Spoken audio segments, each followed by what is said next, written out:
the news on Jio is a mix of both push and pull. It's a push because Jio had announced to the world that they are going to par their debt and bring down their net debt to zero. And I think they have stitched up a great story around the platform. However, when you look at the interest of the investors, the premium that they are according to Jio compared to say Airtel in the market is, they're giving them a 13 to 15x versus an 8.5, 9 to Airtel, which clearly tells you that there's a value that is being accorded to the non-access business of Geo, which is a great news and happening in the midst of COVID can only tell you that the confidence in what Geo is doing on the platform side with digital services, content, is something that the world is taking cognizance of.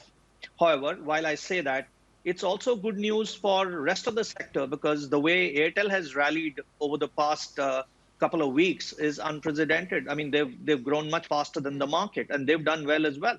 So I think overall, the Indian story, the fact that India is still very highly underpenetrated, both on 4G and smartphones, and the fact that the platform story of Jio stacks up with the investors, Facebook, PE investors, is clearly telling you that we have a great opportunity going ahead. Okay, fair enough, Sanjay. But I do want to drill into the point that you think just this interest that's flooding Reliance Jio right now has to do with drawing comparisons on what kind of scale Reliance Industries or Reliance Jio can build in this market over the course of the next few years. Are people comparing Rel Jio as it diversifies as well in becoming a multi-purpose platform to the likes of Alibaba and Tencent in the region? And that's the kind of multiple that they're ascribing to the business on account of the opportunity set they see out there. Yes, absolutely. Rel Jio is a non-legacy play. Bulk of the operators across the globe have come from voice and then graduated to data, and nobody only had a 4G plus network. And Jio started with only data and a 4G play, both for voice and data, and then started building the adjacencies around their business in terms of content and digital services, including online commerce. And I think that's a very unique model that bulk of the operators across the globe did not have an opportunity to pursue.